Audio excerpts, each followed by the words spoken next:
आदरणीय मेरे प्रिय दोस्तों, भक्तों और गुरु प्रेमियों।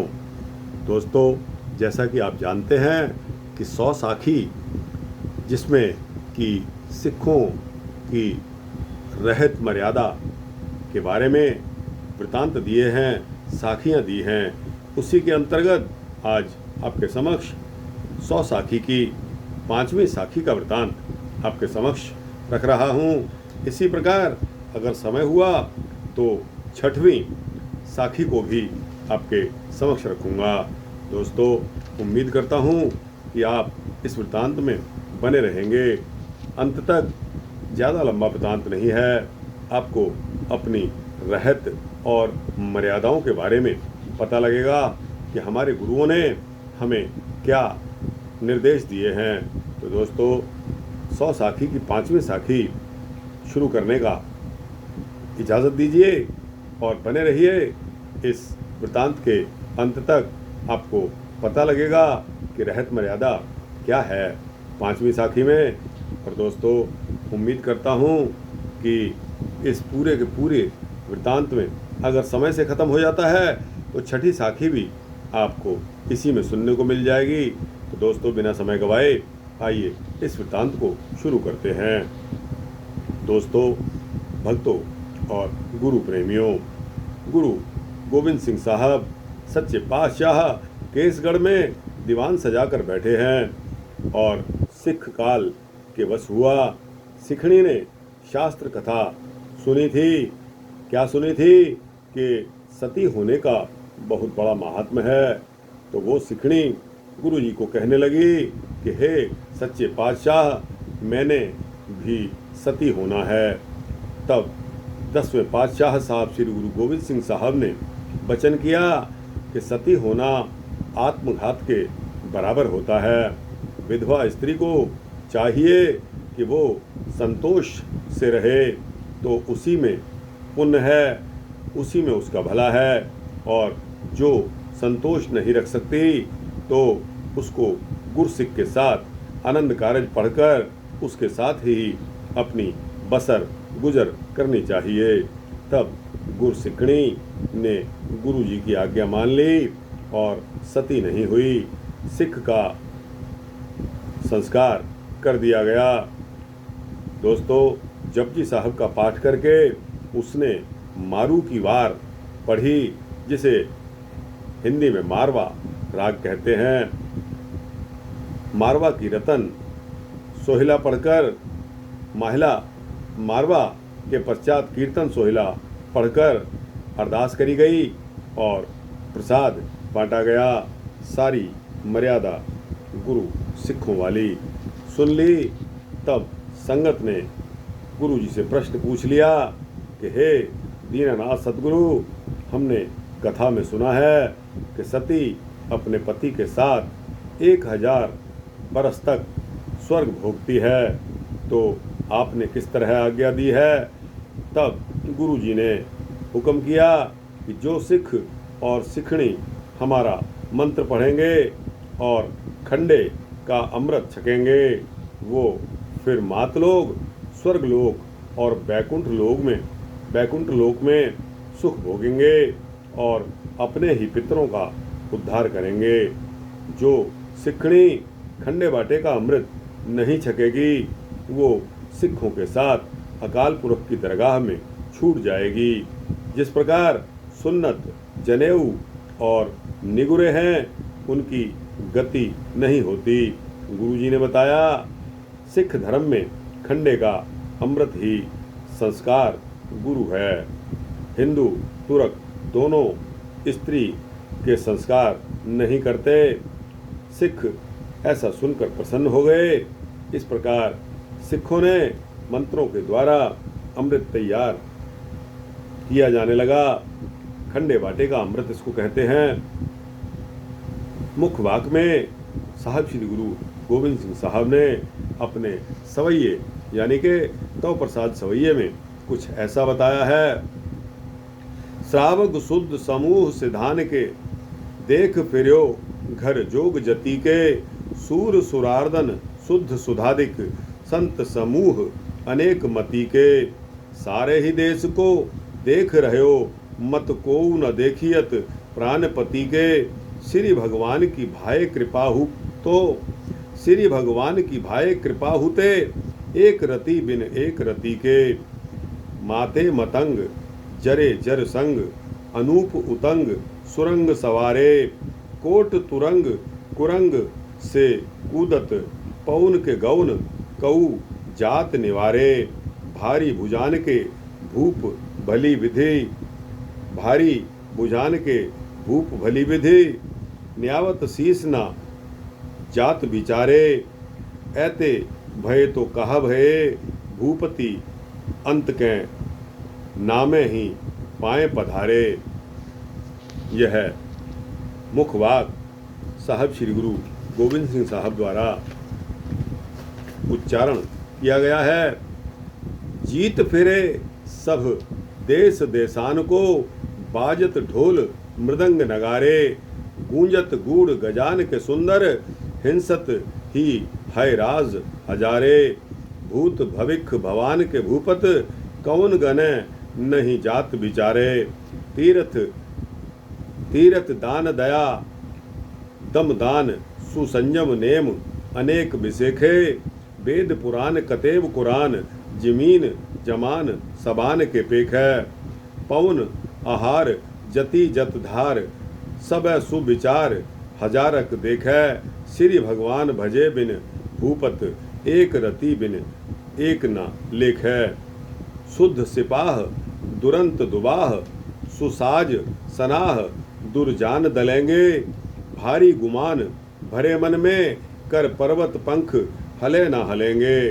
तोर अरीन मरोर मवासन, मातै मतंगन मान मलेंगे। श्रीपति श्री भगवान कृपा बिन त्याग, जहान निदान चलेंगे। वीर अपार बड़े बरियार, आ बिचारही सार की धार बछैया। तोरत देख मलिंद मवासन, माते गजान के मान मलैया। गाढ़े गड़ान के तोड़न हार, सुबातन ही चक चार लवैया।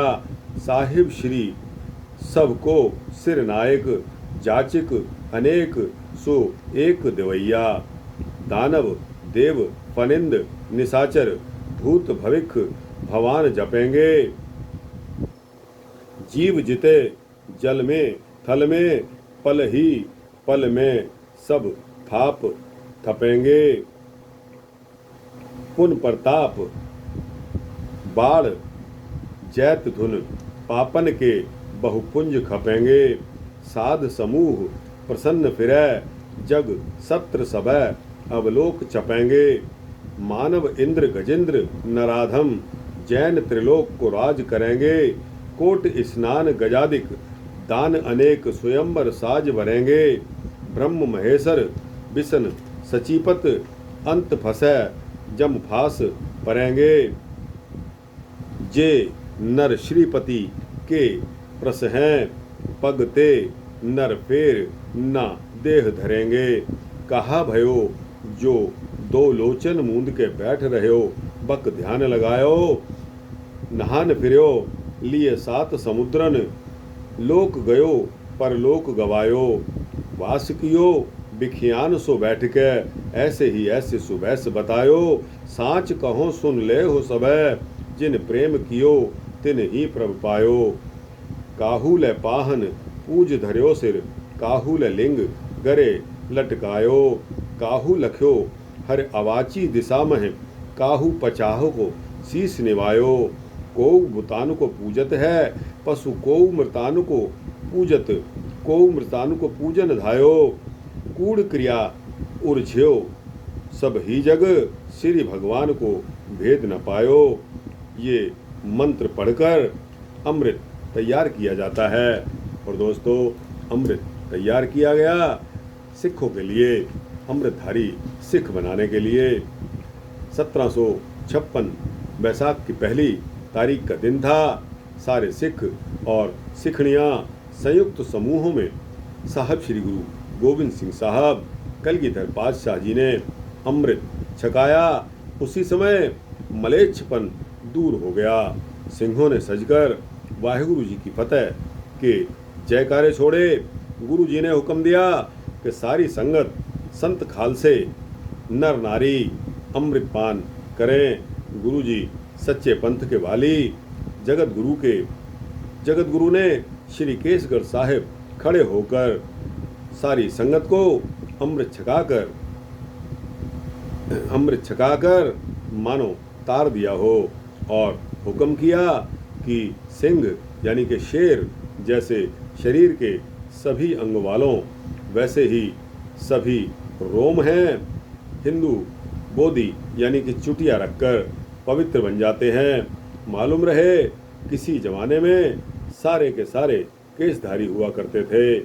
ये केस तो हम लोगों को अनादि से ही मिले हैं। फिर गुरु जी ने ऐरावत हाथी पर चढ़कर जंग की तैयारी शुरू कर दी।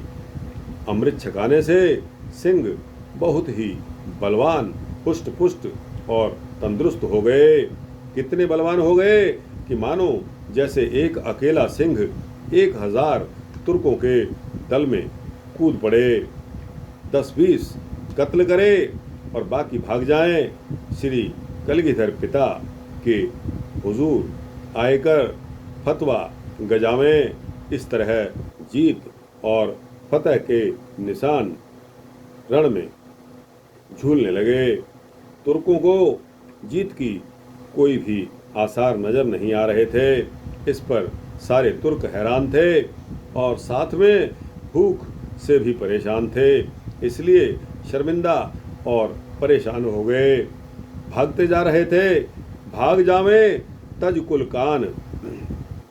सिंहों ने तुर्कों को मार मार कर उनका बीज नष्ट कर दिया। इसी के साथ सगल जगत में खालसा पंथ गाजै। जगह धर्म हिंदू का तुर्क द्वंद्व भाजै। जपो जाप एक हरे हरि अकालम हवै तब दुनिया सब छिनक में निहालम। दोस्तों, इसके पश्चात शब्द आता है। शब्द में दिया है, कर नमस्कार पूरे गुरुदेव, सफल मूरत सफल जाकी सेव, अंतर्यामी पुरख विधाता, 8 पहर नाम रंग राता, गुरु गोविंद गुरु गोपाल अपने दास कौ राखन हार, कुंडलिया श्री गुरु की जीत का डंका बजा अपार, पहरे चौकी पैदल घोड़े असवार, घोड़े असवार आए कर फतेह बुलावें, वाहे गुरु की जीत तुरक की हार सुनावें। दोस्तों, सिंह होकर यानी कि सिख होकर सिंह एकत्र होए के मन में करें विचार, अमृत छक दे सार ही हम होए होशियार। साहब श्री गुरु गोविंद सिंह जी ने अमृत तैयार करके रखा तो कहीं 2 चिड़ियाँ आई और उन्होंने उस अमृत के बाटे से अमृत की चोंच भरकर अमृत को पी लिया। फिर क्या था, अमृत पीते ही वो आपस में लड़ मरी। इस झांकी को, इस वृतांत को साहब श्री गुरु गोविंद सिंह साहब की माताजी स्वयं देख रही थी। तो उसी समय उनको ध्यान आया कि इस तरह अमृत छकने के पश्चात ही कहीं हमारे सिंह जिनको हम सजा रहे हैं आपस में लड़ कट के ना मर जाएं। इसलिए माताजी ने अमृत में बताशे डाल दिए, मिठास डाल दी, उसका व्यवहार मीठा कर दिया। इस नाते कि मिठास घोलने से पुनः सिंह आपस में प्रेम प्यार के साथ रहेंगे और लड़ेंगे नहीं। परंतु रण में जब सिंह यानी कि शेर को ललकारने लगे तो समझ में आ गया कि अब सिंह जंग तो भारी भरकम करेंगे। तब जंग में जिसकी आई हो उसकी आ जाएगी, अन्यथा जंग में कोई इस प्रकार नहीं मरता। जब काल का समय आ जाता है तो लोग घर बैठे ही मर जाते हैं। इसलिए सिखो भय मत रखना, तेग की धार ही चखो तब साहब श्री गुरु गोविंद सिंह साहब ने प्रसन्न होकर वचन किया कि रुपये 5,000 की रसद का आप कड़ाह प्रसाद बनवाओ, सजाओ और उस परम पिता श्री अकाल पुरख परमात्मा के सम्मुख अरदास करके तुर्कों की हार मनाओ। खुशी से कड़ाह प्रसाद बनवाया गया, उसको बांटा गया और बड़े ही संतोष से सिख संगतों ने खाया।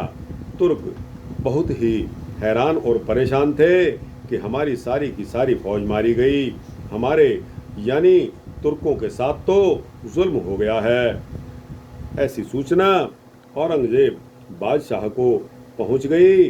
जब औरंगजेब बादशाह को पता लगा तो उसने नजूमिया को बुलाकर पूछा कि मेरी हार कैसे हुई, इसका क्या सबब है और हिंदुओं के गुरु कैसे जीत गए। हमने सुना है कि सिखों को उनका गुरु अमृत की दात देता है और ये भी कहता है कि तुम किसी से मत डरना, और सिंहों का गुरु बड़े जोर में आया है और कहता है कि 1.25 लाख से एक लड़ाऊं तबे गोविंद सिंह नाम कहाऊं। और सिखों को सिंह यानी शेर कहने लग पड़ा है। सिंह सारा मुल्क जीत कर रहेंगे और राज करेंगे क्या। जंगल बूटे विच सिंह करन पुकार, सत्य जयकार, इस प्रकार की बातें सिखों का गुरु कहता है। इसलिए औरंगजेब यानी कि कहता है कि मेरी अकल तो कुछ काम कर नहीं रही।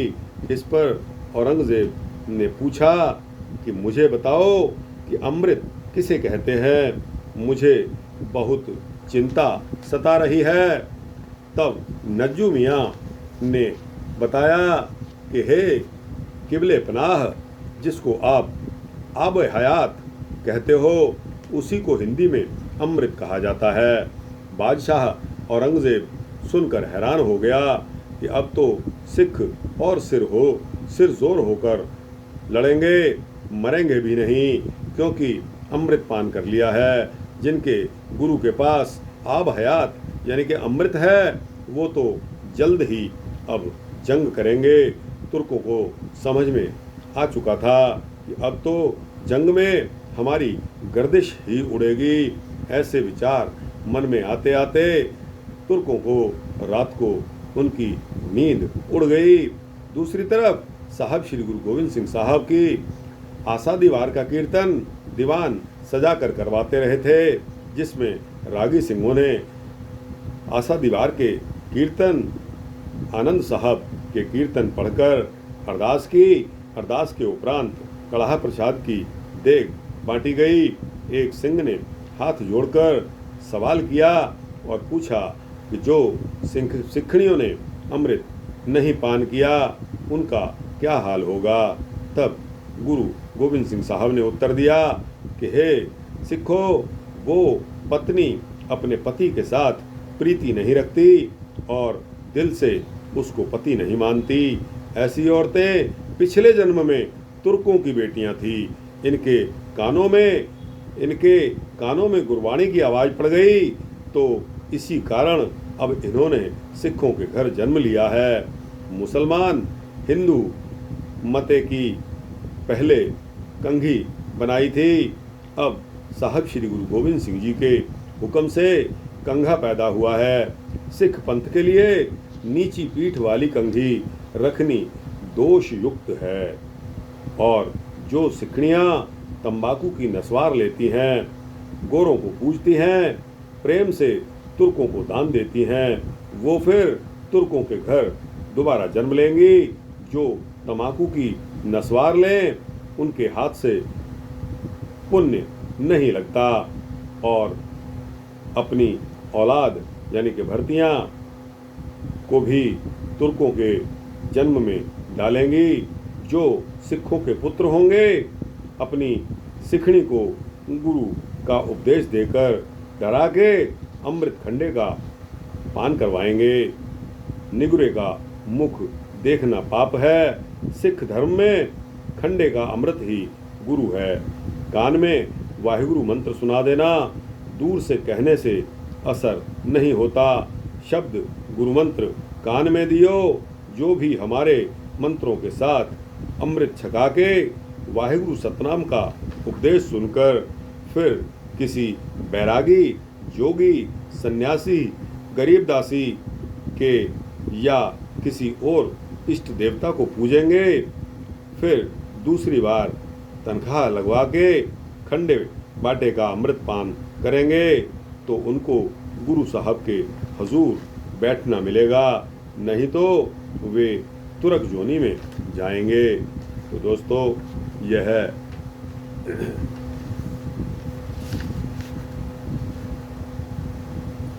वृत्तांत आपके सामने रखा। आपको कैसा लगा? अच्छा लगा हो तो इसको लाइक और शेयर करिए। अपने दोस्तों, भक्तों, मित्रों, जिज्ञासुओं तक पहुंचाना। दोस्तों, कमेंट सेक्शन में जाकर अपने कमेंट्स भी देना। दोस्तों, इसके साथ में एडिशन है कि साहब श्री गुरु गोविंद सिंह ने यह छठी साखी आती है तो इसका वृत्तांत अगले वृत्तांत में पेश करेंगे। इस चैनल को दोस्तों सब्सक्राइब कर देंगे तो आपको इसी तरह के भक्ति वृत्तांत मिलते रहेंगे।